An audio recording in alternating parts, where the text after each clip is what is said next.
Oh no, anong nangyari sa ating food hub? Ba't nalipat? Nandito yun eh. Nawala na din yung bubong. Yung trapal na nilagay natin. Yan, kaponi, tingnan natin kumustahin sila Ate Lilibet. Kung anong update doon sa pangkabuhayan.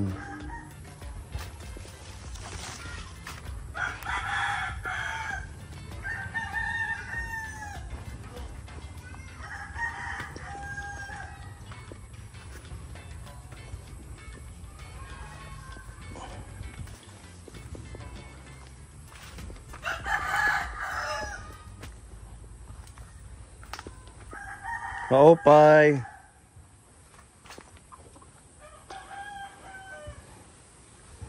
Kuya Jason.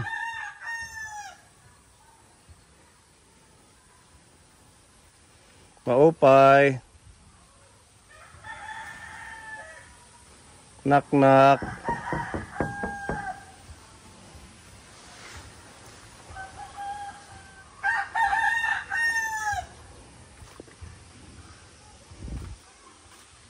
Maopay. Walang tao ka po ni. Waray di tao.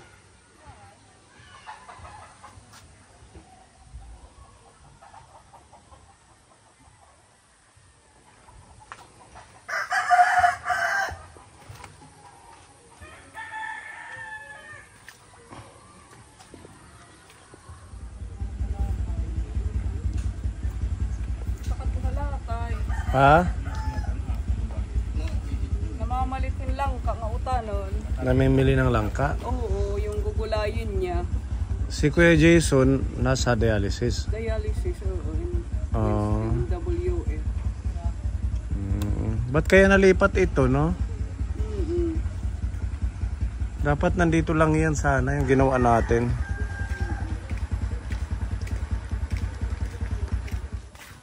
Patay mo pa yung kulop. Wala na hirap pagtinda din eh. Wala na hirap kasang kulop. Pag mapik ang kasang kulop. Hindi na nagtinda.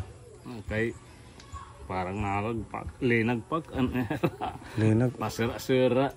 Uta na lang. Hindi naging mabenta, ganon. Nga na kinakatupasawang. Dinadala nila sa bayan. Napapalit gad an era. Naging babalit dya, pero hindi lahat. Logi an era ko ang. Logi. Logi. Pero di pa maramag. Hindi pa nila kabisado. Kung unan-on. Era pagpartisyon. Kailan lang naghinto? Magtinda. Kasang kulip siguro. Pangalawang araw ngayon. Pero nag-ano sila dito, nag-display. Oh God, nag-display ka tira. Ang kuan la kadiri masurong. Dinadala na lang sa bayan. Daran na lang nirangab to sawang. Ganun po pala ano. Okay, so si Kuya Jason nasa dialysis pala ano. Ambot kikinatorgot pagdating ko tikang habanhet. Sige tatay, thank you. Mabalik na kami sa Matinala Hililibit. Wala kita ha. Pangina lang tikang hiya nagtinda. Sinate. Nandun daw sa lahat ay napalitin lang ka. Sige po. Thank you. Sige, babalikan na lang natin. Pero kanina nakasalubong mo siya. Oo, ang sabi niya, namimili siya ng langka. Tapos sabi niya, yung ginagawa niya, araw-araw doon niya nilalako sa may downtown, sa mga establishmento ng opisina, tsaka sa mga mall. Yun ang sabi niya. Hindi talaga dito masyadong ano dahil nga kulang ng customer. Marami pang nagtatanim dito ng mga gulay. Siyempre mag-ano na lang sila, magluluto, ganun. Tsaka hindi pa regular yung wala pang pasok. Sige, kukumustahin na lang natin kapone sa siguro bukas pag nandito siya. Sige, nga di kami tatay. Thank you. Kinalasan la kami kay di ba kinanhitama at nahinga di. Naging kadat niya lahat nga maukan. Katapos kinhi kasi tunginan ni Jason Anlo naka madudumog ko no. Madudumog. Iyon nga yung gamit yung luna para hindi ito ang mabubulok oh. Yung lamesa. Oh, talagang hindi na sila magdi-display dito. Kung ipapasok niya na yan sa bahay. Okay, sige. Kakausapin na lang namin sila. Tatay, thank you.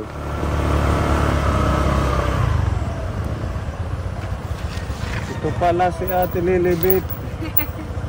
Nanguha kang gulay. Akala ko namimili ka ng langka, sabi ni Ate Ruby. Ando, nag-ano po. Dito baka ano ka ng... Dadaanin po namin yung langka. Sakyan. Ha? Dadaanin po namin yung langka. Mas maganda yan kasi mura dito. Oo. Mandito Saturday ako nagluluto. Pag may appointment, hindi ako nagluluto. Kasi, naghuhulat lakit go signal, hitak mo kung may work. Pag wala, nagluluto po ako. Sabi ni tatay mo, parang hindi daw nagiging okay. Nagkwento siya sa amin. Na parang nalulugi o nagpupurdoy. Yung gulayan niyo, yung pangkabuhayan niyo. O hindi naman po kasi direct selling po sa ospital po sa mga department store po. Nagulat kami doon, tinanggal niyo yung ating pinaghirapang pwesto. Saan po? Doon sa harap, yung may lamesa, wala na din yung glass na binili nating estante. Nag-try kami dito isang araw na wala namang bumili kaya hindi talaga yun agad-agad. Siyempre, the more na bago, hindi yun yung agad-agad na may mga bibili. Ano yan? Sa susunod na araw, makikita na may display. O maano na nila, ito pala, may paninda. Bibili hanggang, hindi yan agad-agad na sasabihin mo. Walang bumili ng unang araw, nag-give up kayo dyan. Sayang naman yung pinaghirapang pwesto natin, di ba? Kaya nga kayo may istante na binili natin. Para magdi-display kayo. Kasi yan ang sabi nyo sa amin. Ay, ngayong pasukan po, mag-ano po kami ng mga snack. Yung pinag-isipan na mabalik kami dyan pag may pasok na po. Naisipan na lang namin direct selling na lang po sa ospital, sa yun po para... Dapat doon sinabi mo na Pero ida-direct sell mo. ngayon lang po talaga na walang pasok si baby. Pag nagkapasok na po, magdi-display naman kami dyan. Ngayon, sinusulit namin na walang pasok. Yun po. Kasi kapag may pasok na si baby, yun, magtitinda na ako dyan. May natira pa po na 5,000 pa po sa na ibinigay. Nakabili kayo ng mga gagamiting lutuan, ganun? Nakabili po kami ng kaldero, ng pangsara, ng panggamit sa pagluto.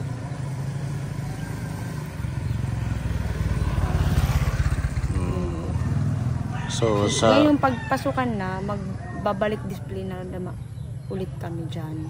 Ngayon lang po kasi wala pa naman pasok si baby.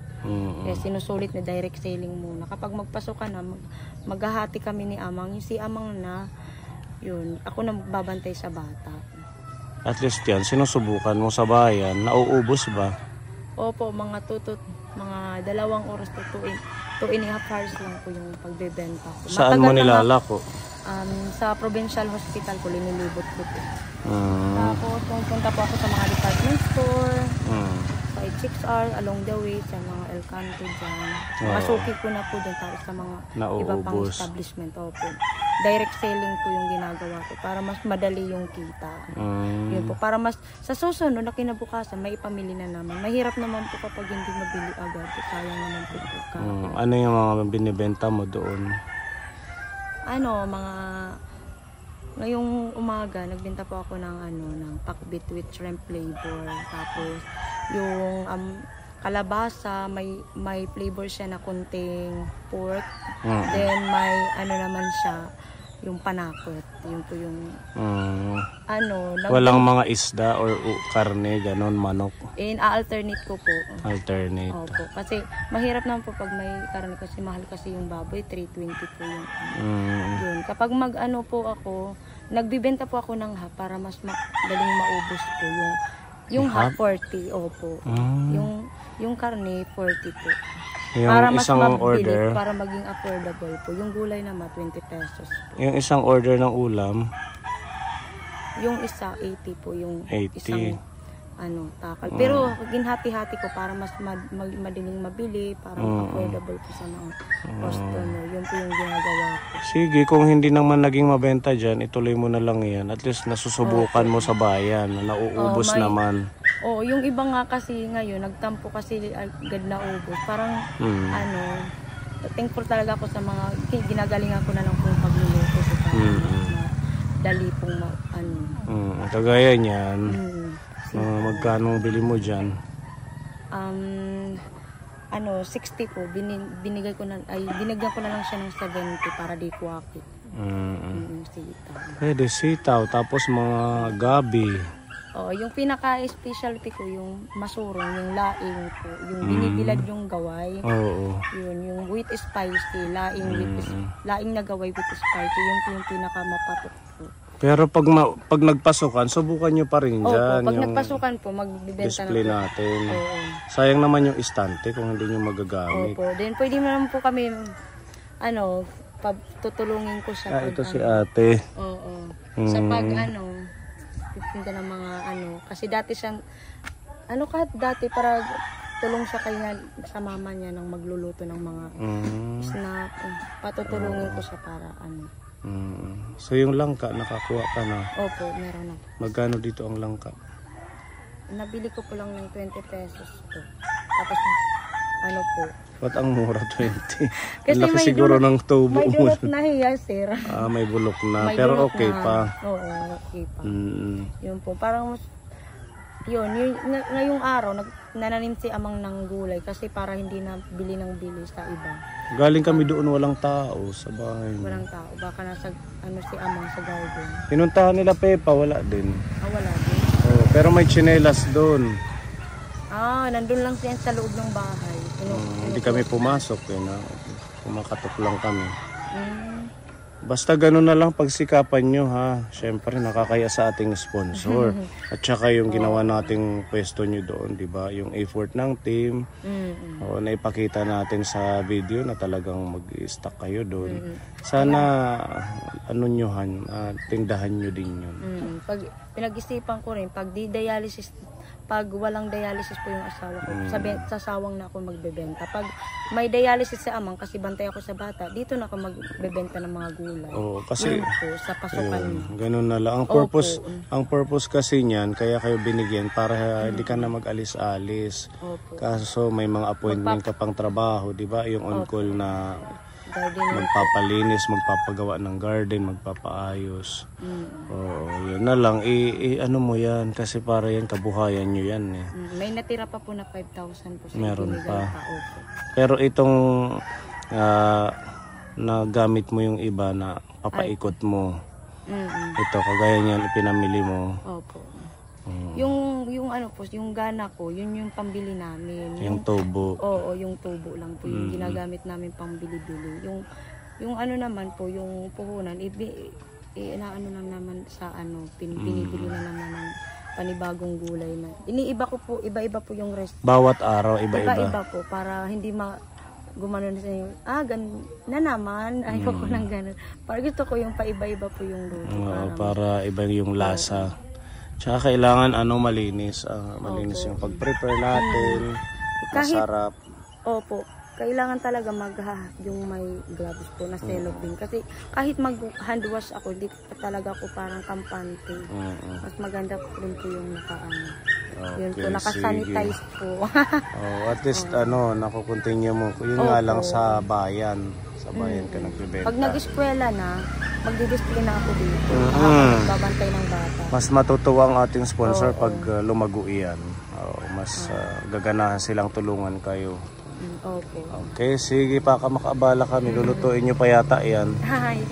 Bukas ng umaga, pero silang Basta galingan nyo ha, Ate Lilibet. Mag-update ako sa susunod ulit. Babalikan Damo po kita. salamat. Okay, good luck sa business.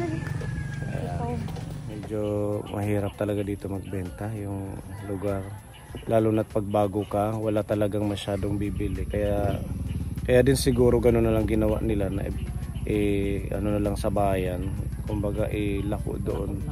O kasi kung dito mapapanis dahil nga asa nag-start pa lang sila.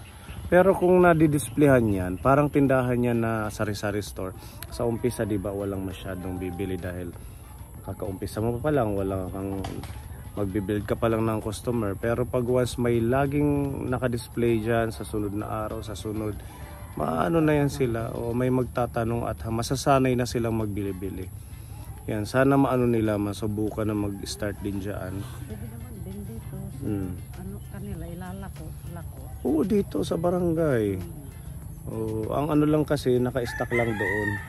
Instead na maglako siya sa bayan, dito na lang din subukan niya para makilala siyang maglako-lako na nagbebenta ng gulay.